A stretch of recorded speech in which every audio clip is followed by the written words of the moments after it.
Vamos a proceder a brindar el parte informativo correspondiente al día 13 de junio del 2020 del Consejo de Atención Integral de la Emergencia COVID-19, creado por decreto del Poder Ejecutivo Provincial número 100 del presente año. 1. Informamos que del total de 225 hisopados realizados a los alojados en el Centro de Alojamiento Preventivo Juan Pablo II y al personal de salud, seguridad y auxiliares, ya contamos con 207 resultados. A los primeros 23 resultados positivos reportados inicialmente se suman 9 resultados positivos en las últimas 24 horas de personas asintomáticas, todas ellas de sexo masculino alojadas en dicho centro. Estos fueron derivados al Hospital Interdistrital de Contingencia COVID-19, el cual funciona en el nuevo Hospital Interdistrital Evita. 2. Informamos que hasta el momento se han procesado 19 muestras tomadas al personal de salud, seguridad y auxiliares del Centro de Alojamiento Preventivo Juan Pablo II, dando todas ellas resultado negativo a coronavirus. En el transcurso del día de la fecha se contará con la totalidad de los resultados de las muestras tomadas en dicho centro.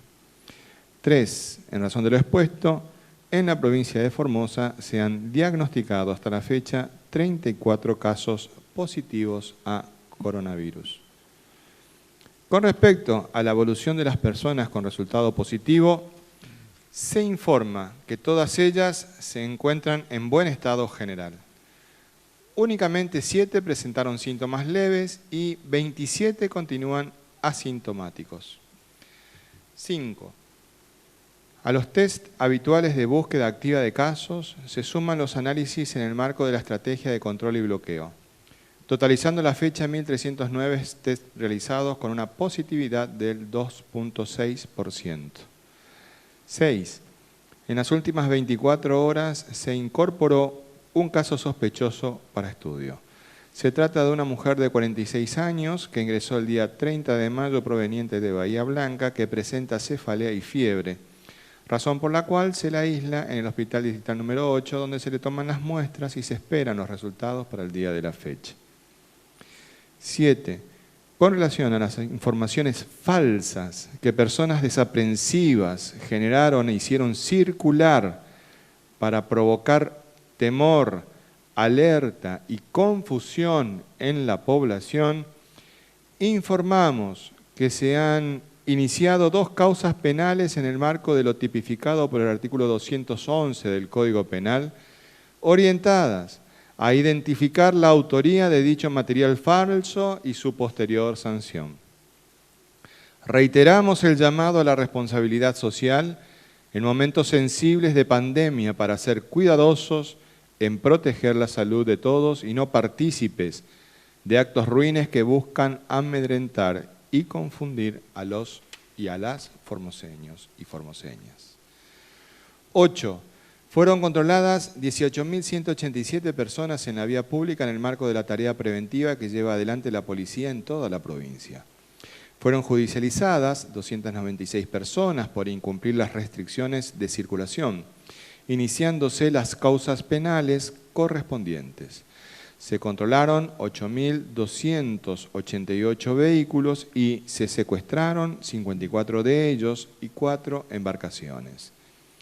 A partir del control de circulación restringida por terminación de patente, se han secuestrado en el día de ayer 16 automóviles y 39 motocicletas. Asimismo, fueron notificadas 210 personas por no usar el barbijo en la vía pública. 9. La Subsecretaría de Defensa al Consumidor y Usuario realizó tareas de control en la ciudad capital, Estanislao del Campo, Pozo del Tigre y Las Lomitas. Fueron fiscalizados un total de 28 comercios de diferentes rubros, labrándose 56 actas de infracción con decomiso de 3.800 kilogramos de mercaderías no aptas para el consumo y clausurándose preventivamente 5 comercios. En los controles bromatológicos realizados ayer por la Municipalidad de la ciudad de Formosa, se inspeccionaron 32 comercios, labrándose 27 actas de infracción, con el decomiso de 275 litros de bebidas y 320 kilogramos de alimentos no aptos para el consumo, y clausura de 10 locales por venta de bebidas alcohólicas y atención fuera del horario habilitado. 10. Con provincianos. Los resultados con que contamos hasta este momento indican que los casos positivos reportados se limitan a una situación particular, sin que se verifique a la fecha circulación viral en el territorio provincial. Sin perjuicio de ello, y ante la detección del virus en la provincia de Formosa, continuamos ejecutando el protocolo de bloqueo y control. Asimismo, es necesario extremar los cuidados preventivos personales y cumplir rigurosamente todas las medidas y protocolos sanitarios vigentes para el cuidado de la salud y la vida de todos y todas. No bajemos los brazos, más unidos que nunca, más firmes que nunca. En Formosa no se rinde nadie. Este ha sido el parte informativo número 92, correspondiente al día 13 de junio del 2020, día, por cierto, de San Antonio. Un saludo a los Antonios y a las Antonias. Del Consejo de Atención Integral de la Emergencia COVID-19, creado por decreto 100 del presente año. Con relación a algunas situaciones particulares que se han ido dando en el marco de la pandemia y vinculadas directamente a la economía familiar, el doctor Jorge Oscar Ibáñez, nuestro ministro de Economía, Hacienda y Finanza, nos brindará precisiones al respecto. Doctor. Muy buenos días. Queremos hoy referirnos e informar a ustedes de dos situaciones. Una de ellas, esta tremenda preocupación que causan todos los formoseños y todos los argentinos, el tema de los precios. Entonces queremos dar la información oficial, dado que el INDEX haya publicado la información de la variación de los índices de precio al consumidor del mes de mayo. Y en segundo lugar, hemos recibido muchas consultas respecto a si se paga, no, desde cuándo, cómo se puede consultar. El famoso tema de los sueldos complementarios, que son aquellas empresas que ya hemos aclarado han solicitado esta ayuda en el programa de asistencia al trabajo y la producción al Estado, y abona el 50% del salario del trabajador. Entonces, en primer lugar, tenemos los índices oficiales de precio al consumidor del mes de mayo. La variación mensual del mes de mayo es del 1,5, la variación interanual, es decir, la sumatoria de los 12 meses, es el 43,4 medido al mes de mayo del 2020. La variación acumulada del año del 2020, de lo que llevamos de enero hasta ahora, es 11,1. Los mayores aumentos de mayo son prendas de vestir y calzado, equipamiento y mantenimiento del hogar. Con respecto a las variaciones mensuales del nivel de precios, podemos ver acá una serie que arranca en junio del año pasado, tuvo un pico muy grande en septiembre del año pasado, y la particularidad es que a partir de fines de diciembre el nivel general de precios venía descendiendo. En marzo pega de vuelta a un pico muy elevado y viene descendiendo en abril y mayo. Estas son las variaciones mensuales, repito, desde junio del año pasado hasta este mes. Este es el total nacional de cada mes a partir de junio del año pasado a mayo de este año.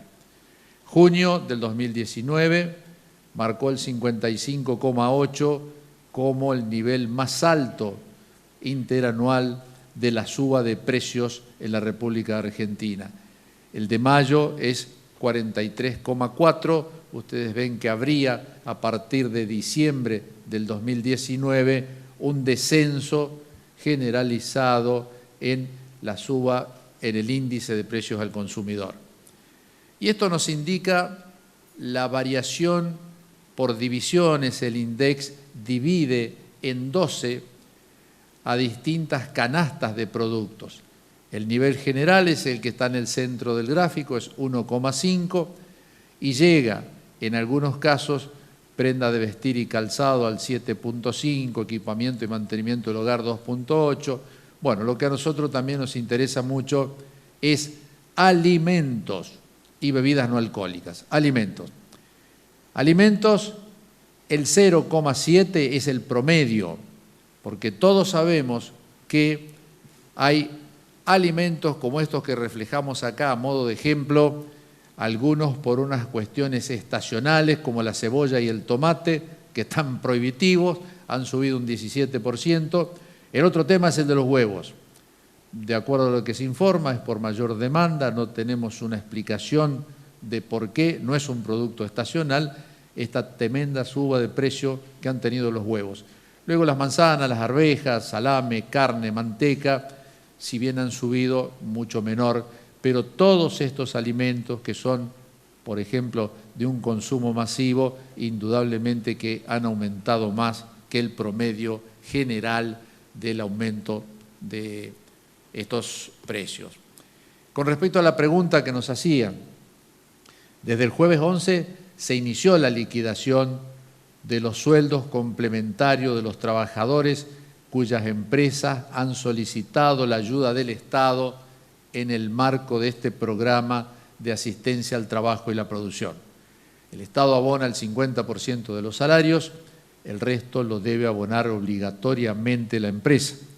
Este programa comprende, porque ya se ha pagado el mes pasado, a 1,8 millones de empleados de empresas privadas, 193.000 empresas con una inversión de 37.000 millones de pesos. Para consultar, que esta era parte de una de las preguntas, ingresan en la página de ANSES, ese recuadrito rojo que hemos hecho nosotros, dice acceso rápido, cliquean allí, entran en este cuadrito, la primer línea es asistencia de emergencia para el trabajo y la producción. Cliquean en ese punto y los manda directamente a este cuadro donde pueden hacer las consultas sobre el salario complementario ingresando simplemente el quill y cliqueando continuar.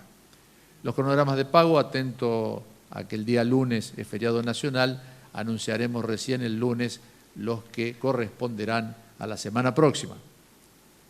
Cuidémonos entre todos, es el mejor consejo que podemos dar desde este Consejo de la Atención Integral de la Emergencia COVID-19. Gracias, doctor. Estamos abiertos a las preguntas que deseen formular.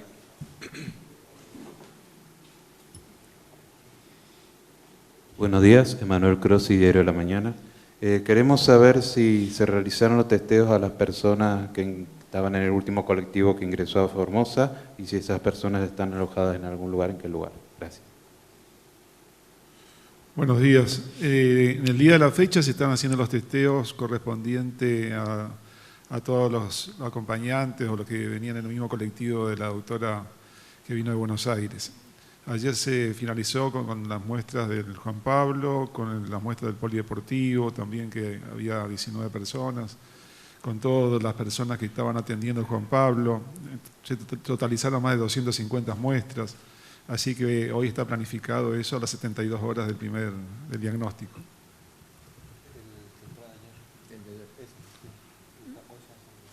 Hoy se hacen, sí, todos los hisopados se hacen el día de hoy. Todas las personas de colectivo se hacen hoy. Y están en el albergue Vita. Ingresaron al albergue Vita. Siguiente pregunta, por favor. Muy buenos días, Nilsa Daullero para FM Estilo 98.7. Ministro, de acuerdo al parte informativo que nos dio y el control y el bloqueo de todas estas personas que han sido con resultado positivo, estamos en fin de semana. Los chicos pueden salir junto a sus padres de 14 a 18 horas sábados y domingos, y también las reuniones familiares hasta 10 personas los días domingo. Vamos a tener en cuenta que en la calle hay mucha gente que es reacia a los controles sanitarios, a tomar las normas. Hablamos del barbijo, del distanciamiento, todavía se ve eso en la calle. ¿Van a reforzar las medidas con respecto a esto? Esa es mi pregunta. Muchas gracias. Gracias a usted. Nosotros estamos trabajando en fortalecer los aspectos que son orientados a el cuidado personal de cada uno. Entonces los controles no tienen una finalidad sancionatoria y mucho menos recaudatoria. Están orientados a promover las conductas y los hábitos de cuidado. En ese sentido me parece fantástica la imagen que nos presentó hoy nuestro ministro de Economía, Hacienda y Finanzas, donde veíamos a una familia preparada para el encuentro familiar y donde veíamos que todos, inclusive la más pequeñita, contaban con su equipo de protección personal, que es el uso del barbijo en este caso y el lavado frecuente de manos. Y además, la imagen que nos ilustra hoy la pantalla de manera permanente es muy elocuente respecto del cuidado que tiene esta señora, que evidentemente tiene una librería y que ofrece sus productos a la venta al público, que tiene todos los elementos de protección, pero si además advierten ustedes en la parte inferior de la imagen, advertirán de que también tiene el alcohol previsto para la atención de sus clientes. Esas son las conductas que nosotros debemos cumplir y cuidar. Continuemos avanzando, y lo hemos dicho, no tenemos en el parte circulación viral en el territorio de la provincia. Está acotado a este episodio que hemos tenido en el Centro de Alojamiento Preventivo Juan Pablo II. Siguiente pregunta, por favor. Buenos días para todos, Alicia Lucena de Radio 1. A quien corresponda, si nos pueden confirmar si son 43 las personas que han llegado anoche en este último micro que ingresó a la provincia. También, ¿cómo sería la desinfección o la limpieza en los lugares donde ya se confirmaron COVID-19? Me refiero al Juan Pablo II, como así también a la Escuela de Cadetes. ¿Y qué medidas de prevención tenemos que seguir tomando nosotros, que estamos, por decirlo de algún modo, fuera de esos lugares? Gracias. Bueno, primero las medidas de desinfección que se vienen realizando regularmente después de cada, digamos, y después de cada vez que se han ocupado estas instalaciones, consiste básicamente en la limpieza primera general, a la que conocemos comúnmente, el uso de detergente, que es lo primero que hay que desgrasar las superficies en todo lo que hablamos de pisos, puertas, lavatorios, etcétera, es la primera limpieza general como cualquier elemento. Además de eso, recién ahí es efectivo el uso de lavandina en la proporción recomendada, que es entre el 1 y el 2 por 1000 de dilución. En esa dilución se utilizan también en todas las mismas superficies, así también todo lo que correspondan a ropas de cama, etcétera, etcétera. Eso siempre pasa también, como recomendamos, el calor, se hace el lavado, aparte de agua y jabón, el agua tiene que tener una temperatura mayor, tiene que ser agua caliente. Y esas son las limpiezas generales, y la aireación de los ambientes es fundamental. La aireación de los ambientes, abrir las ventanas, las puertas, también en cualquier espacio, y eso también es válido para nuestras casas, es fundamental en todas las superficies. No sé si había algo más, Alicia, con respecto a la cantidad de personas. Con respecto a las cantidades, en el albergue Vita, en este momento nosotros tenemos 56 personas, 35 mujeres y 21 varones, porque además del colectivo tuvimos otras situaciones que ya habían ido los padres a buscar a los estudiantes cuando dictamos la medida de no permitir, de suspender momentáneamente el ingreso a la provincia. Y bueno, en total hace un total de 56 personas que es el último contingente que ingresó a nuestro territorio provincial. Siguiente pregunta, por favor. Buenos días. Alejandro Richard, LR8 Radio Nacional Formosa y LRA20 Radio Nacional Las Lomitas. Doctor Bruno, usted ayer había dicho que se cumplían las 48 horas y hoy 72 ya del primer caso de la doctora de 36 años y que se le tenía que hacer el hisopado tanto a ella como al esposo y al hijo. Quería saber si ya están los resultados de esto. Y por último, preguntarle al doctor González si nos puede dar una pregunta. Solamente el número exacto de infectados en la provincia, nada más. Gracias. Por favor, no es de malos, sino es una pregunta porque son muchos y estamos habilitando a que todos pregunten.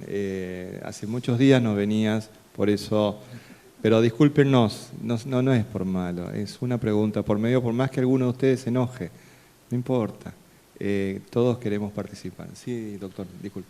Sí, efectivamente, la toma de muestras es entre las 48 y 72 horas, por eso hoy justamente se cumple ese periodo de tiempo en el cual no hay ningún síntoma, que también se espera que haya un síntoma y se hace la muestra. También tiene que ver, lógicamente, con la programación de los recursos. Hemos decidido hisopar a todas las personas que estaban dentro de Juan Pablo, como le decía, personal de salud, limpieza, policial, 250 muestras, bueno, eso tiene toda una logística en insumos, en trabajo, en horas, etcétera, que lo hemos programado dentro de las 72 que se cumplen hoy. Y también ya que está hecha la pregunta y la escucharon también los televidentes, son 34 casos en total. Ahí hay me han mandado mensajes también de que hay una confusión, que dentro de los primeros 23 casos que fueron informados dentro del Juan Pablo estaba incluido esta persona que después se lo trasladó al hospital distrital, entonces por ahí esta diferencia está habiendo un caso. Entonces son en total 34 personas diagnosticadas acá, y en eso también vale recordar de que el primer caso de la doctora fue cargado a nivel oficial dentro de provincia de Buenos Aires, porque provenía de ahí y se la detectó rápidamente. Así también como el acompañante del avión sanitario de una persona también, estamos hablando, si bien tiene domicilio acá, fue también diagnosticada antes de las 24 horas cuando ingresó, así que también estamos viendo desde el punto de vista del registro si correspondería también a provincia de Buenos Aires, a Ciudad de Buenos Aires en este caso. Siguiente pregunta, por favor. Una pregunta por medio, por favor. Buenos días, Omar Guzmán para Radio Universidad Nacional de Formosa. Preguntarle al ministro de Economía, al doctor Ibáñez, donde hace pocos días se conoció las declaraciones de la directora ejecutiva nacional del ANSES, hablando de una posibilidad del tercer pago del IFE. Quería consultarle si esto es posible, es viable, y si solamente se estaría realizando, en caso que eso suceda, en las provincias de mayor circulación del virus, o sería extendido para todo el país nuevamente. Gracias. Bueno, esta información es solamente, creo, un reportaje periodístico, es decir, todavía no hay ningún tipo de confirmación oficial.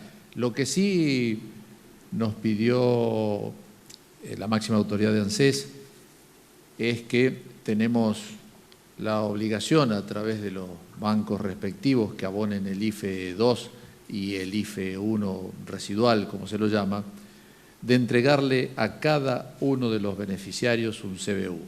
Es decir, estas personas que nunca habían pisado un banco, que no estaban registradas bajo ningún concepto porque su tarea diaria no les permitía hacer esto, a partir del pago del IFE 2 van a tener una clave bancaria única, es decir, van a tener una cuenta, van a existir en un padrón con una cuenta. De esta forma, cualquier medida que se adopte a futuro como beneficio de estas personas, sí tendrían la posibilidad de cobrar directamente, como cualquiera, a través de un cajero automático de cualquier banco. Entonces, eso sí lo sabemos porque es una de las condiciones que nos impone ANSES. Con respecto a si va a haber IFE 3 o no, todavía no lo sabemos. Siguiente pregunta, por favor. Buen día, Leonardo Fernández Acosta, del diario El Comercial. Era un poco para preguntarles sobre lo que ha sucedido puntualmente en un solo día, el contagio de 23 personas. Ha habido anteriormente un planteo respecto de otro de los centros de cuarentena, que ha sido la Escuela de Cadetes, un habeas corpus que se ha concedido parcialmente y que ha emitido recomendaciones por parte del juez federal Fernando Carabajal de mantener el distanciamiento de la cantidad de personas que tenía que haber por cuarto respecto de estos centros de cuarentena, y esto se ha visto evidentemente que no se ha cumplido en el Juan Pablo II, aún con las recomendaciones del juez federal. Producto de esto es sencillamente este contagio masivo que ha habido. Digo, la pregunta es, ¿se va a tomar en cuenta desde ahora en adelante la cantidad de personas por habitación, las cercanías, el hecho de que el Estado es responsable por el cumplimiento de las medidas de seguridad e higiene sanitarias dentro de cada uno de los centros de cuarentena? Ayer escuchábamos que nos decían que no pueden estar poniéndole el tapabocas a cada uno de las personas y que cada uno es responsable. Sin embargo, estando dentro de los centros de cuarentena, es el Estado el responsable por las personas potencialmente que puedan transmitir enfermedades como coronavirus, y aquellas que están sanas que también confían en el Estado y que finalmente se han terminado contagiando. Digo. La pregunta puntualmente es esa, digo, ¿se va a evitar bajo todo punto de vista que vuelva a ocurrir lo mismo? Nosotros hemos cumplido absolutamente todas las recomendaciones del Ministerio de Salud de la Nación y de la Organización Mundial de la Salud. En ese sentido, estamos plenamente conscientes y seguros de que vamos a seguir continuando en cumplir adecuadamente todos los protocolos establecidos en materia sanitaria al respecto. También es interesante expresar de que las personas que ingresan al programa de ingreso ordenado y administrado en la provincia prestan su consentimiento libre e informado respecto de las condiciones en las que van a llevar adelante esta cuarentena controlada en uno de nuestros centros de alojamiento preventivo. Así que es muy interesante conocer este proceso, porque muchas personas, cuando toman conocimiento de las condiciones en las que deben ingresar a la provincia, es decir, que deben prestar ese consentimiento, han renunciado a venir. Así que es importante conocer todos estos aspectos para que todos podamos tomar conciencia de los extremos cuidados que ponemos en cada una de estas situaciones, y teniendo en cuenta, por supuesto, que debemos proteger la salud del conjunto. Y en ese sentido es el sentido de la cuarentena. Justamente ese es el de la protección de los 640.000 formoseños que están en el territorio provincial. Nos parece importante profundizar un aspecto, porque advierto de que no hay más preguntas, respecto del estado de nuestros pacientes ya de coronavirus alojados en el Hospital Interdistrital Evita, y hemos de pedirle al doctor Vivolini que nos cuente un poquitito más al respecto. Doctor, por favor. Sí, hasta la actualidad, hasta el día de hoy, por suerte están todos muy bien, están todos controlados. No tienen ninguno de estado grave, son todos, la mayoría son todos jóvenes, como se había dicho, son todos varones, y están distribuidos en habitaciones de a dos, algunos en uno, depende de las circunstancias, así que están, por supuesto tienen un control médico, tienen un control de enfermería, y aquellos que requieren kinesio, pero hasta ahora no lo requieren, van a estar también a presto, hay apoyatura psicológica también. Es un lugar que tienen baños privados, así que es un lugar de primera, está muy lindo el lugar y están muy bien controlados. La verdad que estos son todos estables. El Ministerio de Salud de Nación nos ha contactado en varias oportunidades para preguntarnos sobre los pacientes, le hemos comentado las circunstancias, así también nos mantenemos en contacto con ellos. Ellos están interesados porque obviamente son personas que son asintomáticas la mayoría, no todos los lugares estudian a todos como estamos estudiando nosotros. En general, la mayoría de los lugares estudian a los pacientes que tienen síntomas, o sea, solo se limitan a ese grupo de personas. Nosotros fuimos un poquitito más allá para asegurarnos y hemos testeado a personas que son asintomáticas, por lo tanto también les interesa la experiencia que estamos haciendo nosotros, probablemente se copie en otros lugares la misma iniciativa que hemos hecho, se ha tomado desde la provincia.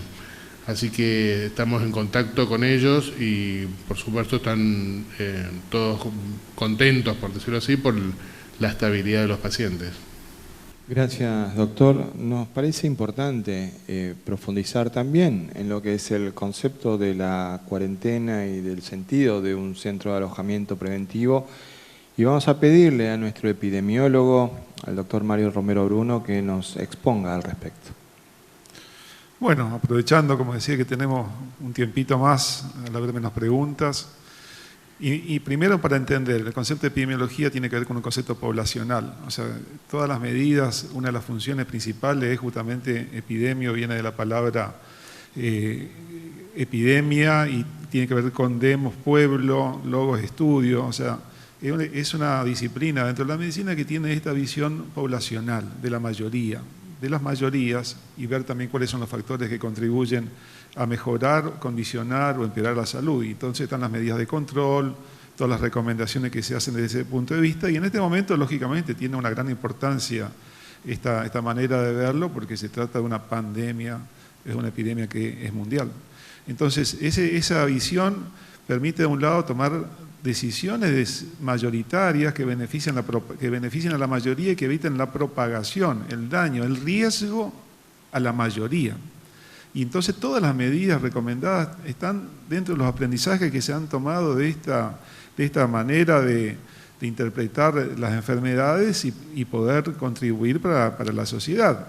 Y recordemos que la cuarentena es una medida sanitaria que ya se refiere al Antiguo Testamento y que después se desarrolló en el siglo IV, V, pero que en el siglo XV y XVI se denominó cuarentena por los 40 días, que le pedían a los barcos que llegaban a Venecia que se quedaran 40 días antes de arribar al puerto por el temor de la peste negra, la peste bubónica. Si bien no se sabía en ese momento que se transmitía de una bacteria y cuál era el tiempo de incubación de esta enfermedad, se le pedía que no ingresen, que se queden en el barco 40 días, se los mandaba a una isla. Eso mismo también pasaba con las personas leprosas, se los aislaba. Ese concepto de aislamiento ante el riesgo de que eso dañara a la mayoría de la comunidad, un concepto sanitario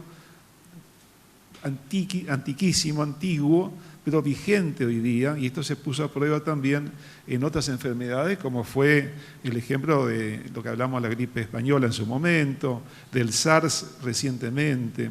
Entonces es una medida sanitaria totalmente vigente, que la provincia la adoptó y ha sido, creo que en esto también, pionera, y muchos están copiando este modelo, de justamente evitar de poner en riesgo al resto de la población.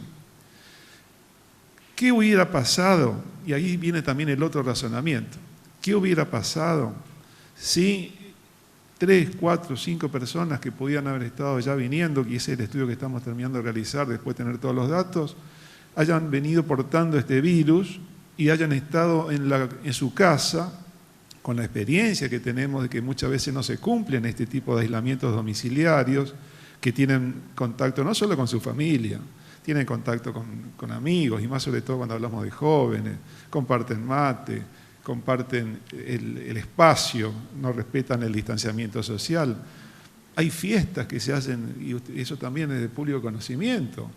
Sabemos que la inmadurez y la juventud hace que uno no razone y por ahí no tiene conciencia del riesgo en el que está. Pero ¿a qué riesgo exponemos justamente por eso al resto de la población? Entonces, teniendo en cuenta eso, hoy teníamos que estar pensando que si no hubiéramos adoptado estas medidas sanitarias oportunas, que por un lado protege al resto de toda la población, y hoy tenemos un estado de salud controlado, bloqueado, como se está realizando, hoy tenemos que estar hablando de algo que no tenemos control, no sabemos dónde está acá, está allá, ¿dónde me voy? Que el miedo que generaría esta situación en la comunidad, porque realmente sería la real, no sabríamos dónde está, perderíamos el hilo de esta situación. Esta medida sanitaria realmente demuestra de que tenemos un control, un seguimiento de los casos, y esto va a permitir seguir manteniendo un estado de seguridad, y esto hablamos entre comillas, porque esto no es matemático y por eso seguimos siempre aconsejando todas las medidas de prevención. Y esto no va a dejar de ser así. Esta forma de vivir ante esta situación va a seguir siendo la misma. Pero por un lado nos da un cierto margen de seguridad diciendo tenemos el control de esta situación. Por otro lado, si bien estamos hablando en este caso de personas que están alojadas en un centro, que también es un centro que lo he recorrido en su oportunidad antes de que se habilite, donde realmente las dimensiones, los espacios que ya se vienen utilizando hace mucho tiempo para distintos tipos de reuniones que se realizan en el Juan Pablo II, tienen unas comodidades muy buenas, las habitaciones, los sanitarios, si bien siempre hay que, con el uso hay que ir mejorando algunas cuestiones, pero eso ha permitido también tomar y adaptar ese lugar a las recomendaciones que establecía Nación para los espacios destinados para aislamiento de personas. Entonces se ha realizado el distanciamiento de las camas, se ha visto los circuitos que tenían que establecer, dónde iban a comer, cómo se lo iba a atender, dónde iban a estar los médicos, el equipo de salud cada vez que hiciera un control de las personas que lo hacían diariamente en ese lugar. Se vieron los circuitos para evitar la conglomeración de personas. Es así como se establecieron 3 circuitos distintos. En este caso, fíjense que estamos viendo que estos primeros estudios, si bien faltan ya muy pocos, la mayoría son hombres. La mayoría son hombres, hasta ahora no hay ninguna mujer infectada dentro de ese grupo. Eso quiere decir que también hubo una separación de personas que estaban alojadas según el sexo. Entonces, estamos viendo justamente que esto se comportó así como pretendemos, como pequeños cercos de protección, que es la función del aislamiento. Entonces, se dan las condiciones sanitarias, se dio a lo que era previsible, porque estábamos viendo el aumento de casos que estaba habiendo fuera del país, sobre todo en las regiones donde estaban viniendo, que es Ciudad de Buenos Aires, provincia de Buenos Aires, nuestra vecina provincia del Chaco. Es decir, este aumento de casos en toda la Argentina, que ayer tuvo el número más alto otra vez, lógicamente que hacía y lo veníamos advirtiendo, que el riesgo de que ingresara el virus a través de una persona era muy alto, por más que esta persona no tuviera ningún síntoma. Y por eso también el aislamiento, porque muchas veces no manifiesta ningún síntoma, hay que esperar 14 días. A veces, como en el caso del joven, que el día 11 tuvo un síntoma. Imagínense un joven, cualquiera, que está en su casa, pidiendo que esté en aislamiento, que tiene, como cualquiera, la necesidad de comunicación y que salga de su casa, que haga imagínense qué puede estar pasando hoy. Estaríamos en una situación realmente desbordada y descontrolada. Esto nos permite hacer todos estos estudios, hacer el bloqueo correspondiente, como hay que hacerlo, y seguir trabajando juntos, porque en este también es un trabajo que lo hacemos entre todos, cuidándonos, cuidamos al otro, y es un trabajo que lo tenemos que hacer y seguir haciendo entre todos. Muy bien, esto ha sido todo por el día de hoy. Que tengan un buen fin de semana y que Dios nos bendiga a todos.